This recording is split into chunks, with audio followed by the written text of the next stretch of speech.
Kit Harington just crushed every Jon Snow fan's dream. After years of teasing, countless fan theories, and that iconic moment when HBO officially announced a Jon Snow sequel series, the entire project has been thrown into the fire. And no, this isn't another one of those clickbait stories. Kit himself confirmed it, the spin-off is dead, but here's what nobody's talking about. The real reason why Kit walked away from the role that made him a global superstar goes way deeper than what you've heard in the headlines. Before we dive into this absolute mess of broken promises and Hollywood drama, make sure you hit that subscribe button and turn on notifications.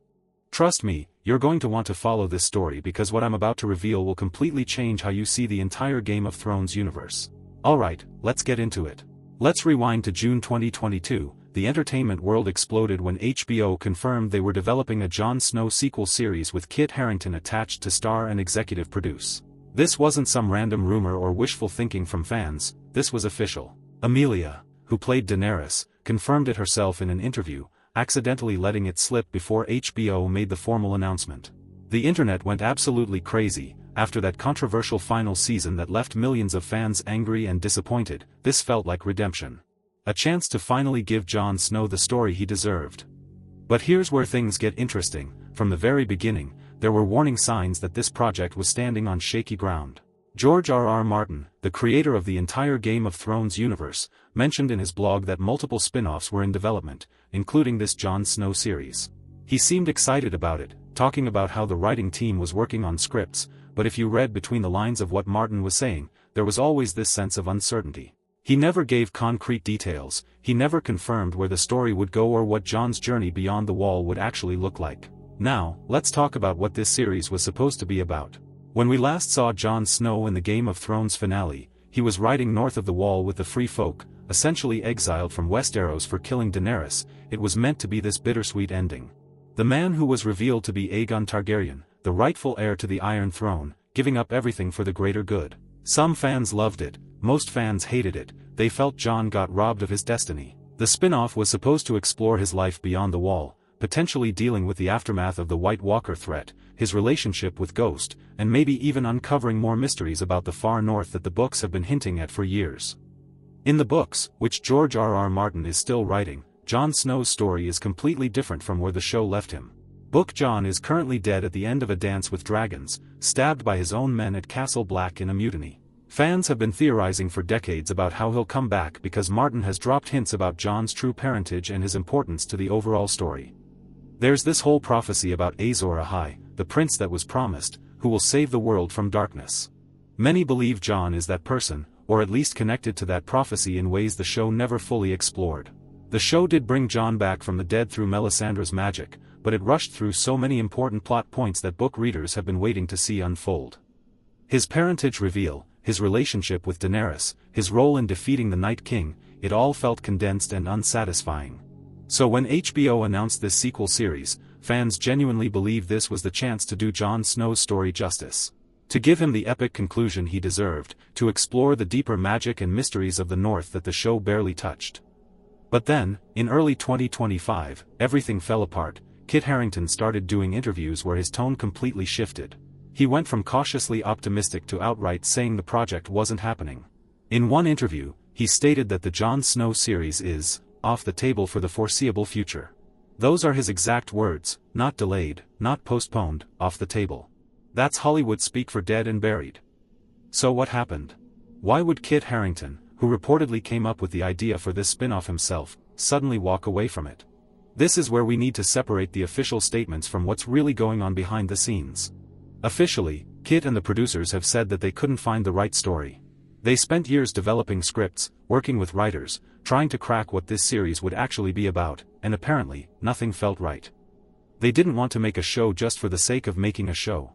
They wanted it to be meaningful and worthy of the Game of Thrones legacy. That sounds noble, right? But let me tell you why that explanation doesn't add up. HBO has an entire universe of Game of Thrones content in development. House of the Dragon has been a massive success, pulling in huge ratings and proving that audiences still want more from this world. They've got other spin-offs in the works, including A Knight of the Seven Kingdoms about Dunk and Egg, which is based directly on George R.R. Martin's novellas. HBO knows how to develop these shows.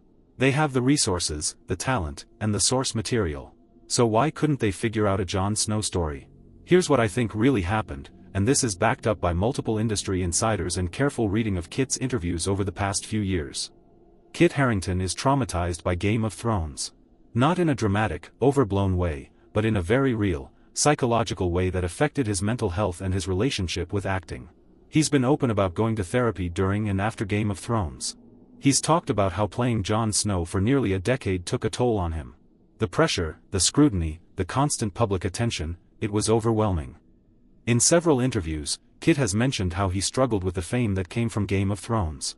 He's talked about checking into a wellness retreat right after the series ended because he was dealing with stress and exhaustion. This wasn't just physical exhaustion from the demanding shooting schedule. This was emotional and mental burnout from carrying one of the most iconic characters in television history on his shoulders for years. And then there's the fan reaction to the final season. Kit had to watch as millions of people tore apart the show he dedicated a huge chunk of his life to. There was that infamous petition to remake Season 8 that got over 1 million signatures. Kit defended the final season in interviews, but you could tell it hurt him. He put everything into that performance, and to see it rejected by so many people must have been devastating. Now imagine HBO coming to him and saying, "Hey, we want you to put the costume back on and return to this world that caused you so much pain." Even if the money was incredible, even if the story was perfect, would you want to do it? Would you want to risk going through all of that again? And here's the kicker, what if the new show failed? What if it got the same backlash as the final season of Game of Thrones? Kit would be right back in the center of that storm, dealing with angry fans and critical reviews. There's also another factor that nobody's really talking about. Kit Harington has been actively trying to distance himself from Jon Snow and show his range as an actor. Since Game of Thrones ended, he's done theater work in London's West End. He starred in Marvel's Eternals as Dane Whitman, setting up a potential future as the Black Knight in the MCU. He's taken on different types of roles, trying to prove he's more than just the brooding guy in the black cape who knows nothing. Going back to Jon Snow would be the exact opposite of that career trajectory. It would be admitting that he can't escape the character, that he's defined by this one role forever. For an actor who's trying to establish himself as versatile and capable of different types of performances, that's a nightmare scenario. It's the same reason Daniel Radcliffe has been so selective about his projects after Harry Potter, or why Robert Pattinson worked so hard to shed his Twilight image. But let's talk about those fake posters that went viral in 2025 because this is where things get really interesting. Someone created incredibly realistic promotional posters for a Jon Snow series and posted them on Facebook. These weren't obviously fake fan-made posters. They looked professional, with HBO branding, proper typography, and images of Kit Harington that seemed like they could be from an actual production. Within hours, these posters were everywhere. Thousands of shares, hundreds of thousands of likes, fans were losing their minds thinking the show was actually happening. News sites picked up the story without verifying the source. Social media was flooded with reactions.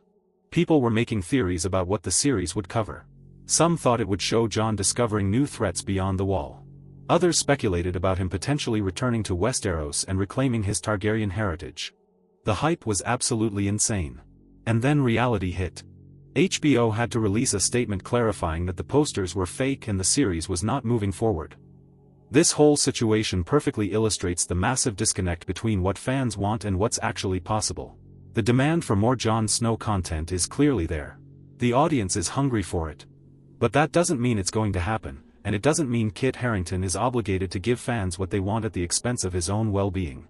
Let's dig deeper into what this series could have been if it had actually moved forward. Based on where Jon's story ended in the show, there are so many directions they could have taken. The lands beyond the wall in Game of Thrones were always this mysterious, dangerous place that we only saw glimpses of.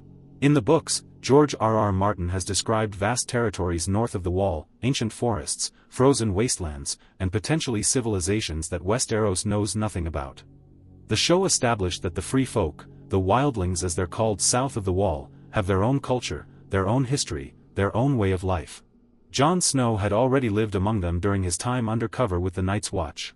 He fell in love with Ygritte, a wildling woman played by Rose Leslie, who Kit Harington actually married in real life. That relationship was one of the most beloved parts of Jon's story because it showed him connecting with people beyond the politics and warfare of the Seven Kingdoms. A sequel series could have explored Jon fully integrating into wildling society. Maybe becoming a leader among the free folk, not as a king or lord, but as someone who earned their respect through his actions. There could have been new threats emerging from the far north, remnants of the White Walker magic, or ancient forces that even the Night King served. George R.R. Martin has hinted in the books that there's way more to the White Walker mythology than the show revealed. There's also the question of what happened to the Night King's castle, the lands of Always Winter, where the White Walkers came from. The show never explored that location. We never learned the true origin of the White Walkers beyond that brief flashback showing the children of the forest creating the Night King. In the books, there are legends about the Long Night, about the last hero who defeated the White Walkers the first time, about ancient battles and magical weapons. A Jon Snow series could have finally answered these questions. And then there's Ghost, Jon's dire wolf, who was criminally underused in the later seasons of Game of Thrones. Fans were furious that Jon barely interacted with Ghost, especially in that scene where he left for Dragonstone without even saying goodbye to his wolf. A sequel series could have fixed that, showing Jon and Ghost as true companions in the wilderness, relying on each other for survival. But here's the problem with all of these ideas: they're still connected to Game of Thrones. They're still trying to fix or expand on a story that many people felt was fundamentally broken by the final season. And maybe that's what Kit Harington realized during the development process. Maybe he understood that no matter how good this new series was, it would always be judged against the disappointment of how Game of Thrones ended. There's also the George R.R. Martin factor that we need to address. The man still hasn't finished The Winds of Winter, the 6th book in the A Song of Ice and Fire series. He's been working on it for over a decade. Fans have been waiting since 2011 for the next book, and there's no release date in sight.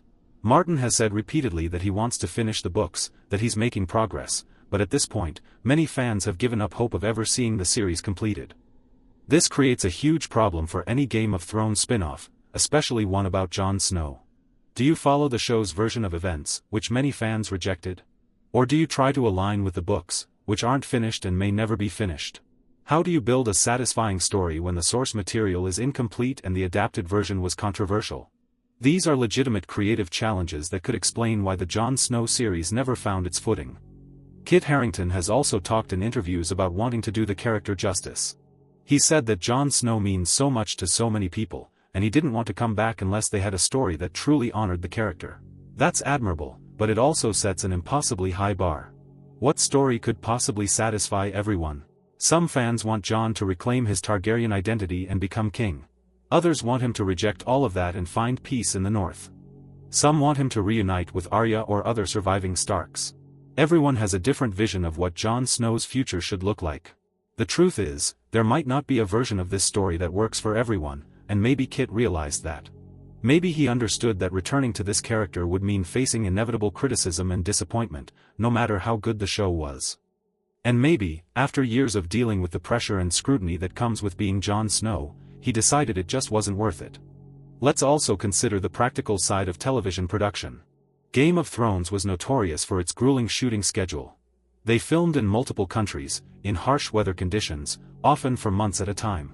Kit has talked about spending weeks in freezing cold locations, wearing heavy costumes, doing physically demanding stunts.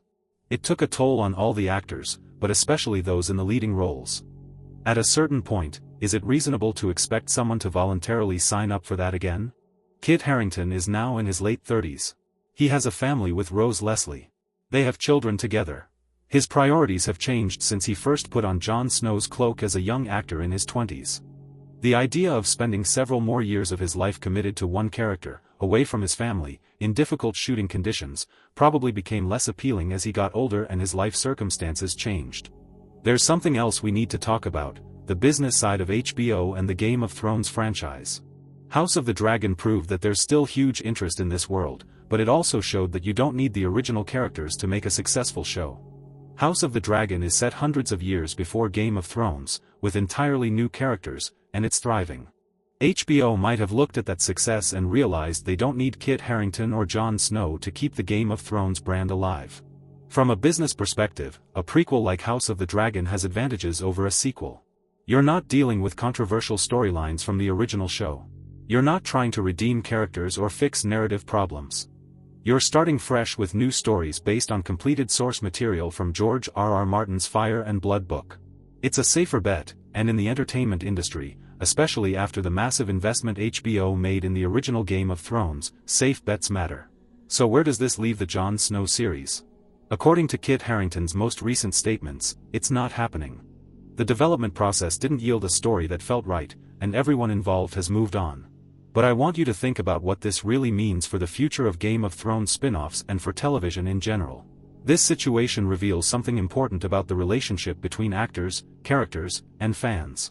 We as audiences become so attached to characters that we feel entitled to more of their stories. We demand sequels, spin-offs, reunions. But we rarely consider what that means for the actual human beings who brought those characters to life. Kit Harington spent 10 years as Jon Snow. He gave that character everything he had. Is it fair to expect him to keep doing it indefinitely just because fans want more? There's also a larger conversation here about letting stories end. Game of Thrones concluded in 2019. Not everyone loved the ending, but it was an ending. The story reached a conclusion. Jon Snow's journey, for better or worse, was complete. By trying to extend it with a sequel series, we're essentially saying that we refuse to let these characters rest. We refuse to let the story be finished. And maybe that's not healthy for anyone involved, from the creators to the actors to the fans ourselves. What could have been? That's the question everyone's asking. Fans have created countless theories about what a Jon Snow series would have looked like. Some imagine him discovering ancient Targaryen secrets in the far north. Others picture him dealing with political fallout from beyond the wall, maybe even interacting with distant lands like Essos. There are theories about him eventually returning to Westeros to deal with new threats or to reunite with surviving family members. George R.R. Martin's books have set up so much mythology and world-building that never made it into the show. There are prophecies about the prince that was promised, about Azor Ahai reborn, about Lightbringer the legendary sword. There are mysteries about the lands of Always Winter, about what lies beyond even the furthest reaches of the known world. All of this could have been material for a Jon Snow series. But here's what nobody wants to admit. Maybe we're better off with our imagination filling in those blanks. Maybe not knowing what happens next is better than getting a sequel that disappoints us again. The Game of Thrones finale was polarizing specifically because it tried to provide definitive answers to questions that fans had been debating for years. It closed doors that many people wanted left open. A Jon Snow series would have done the same thing. Let me wrap this up with some final thoughts. The Jon Snow spin-off isn't happening, and Kit Harington has made it clear that he's okay with that decision. He's moved on from the character, and honestly, we should probably respect that. This doesn't mean HBO is done with Game of Thrones content. House of the Dragon will continue. Other spin-offs are in development. The world of Westeros will keep expanding, just without Jon Snow at the center of it. For fans who feel betrayed or disappointed, I understand that frustration. You invested years of your life following these characters, and you wanted a better resolution to Jon's story. But sometimes the healthiest thing we can do is let go. Appreciate what we got, even if it wasn't perfect, and allow the actors and creators to move forward with their lives and careers. Kit Harington gave us an incredible performance as Jon Snow. He brought that character to life in ways that will be remembered for decades. The fact that he's choosing not to return to that role doesn't diminish what he accomplished. If anything, it shows growth and self-awareness. He knows his limits. He knows what's best for his mental health and his career. And that deserves respect. So the real reason Kit Harington said no to Jon Snow's return isn't some dramatic behind-the-scenes feud or creative disaster. It's simpler and more human than that. He's done. He gave everything to that character, and now he's ready to be someone else. And you know what? That's okay. That's actually beautiful in a way. It's a reminder that actors are people, not just vessels for the characters we love. They have their own dreams, their own struggles, their own reasons for the choices they make. The Jon Snow series is dead, and maybe that's exactly how it should be. Winter came, winter ended, and now it's time to let it go. If you made it this far, thanks for watching. Drop a comment below telling me what you think about all of this. Would you have wanted a Jon Snow sequel series, or are you okay with his story ending where it did? And if you enjoyed this deep dive, make sure you're subscribed because we've got plenty more Game of Thrones content coming your way. Hit that like button, share this with your fellow Thrones fans, and I'll see you in the next one.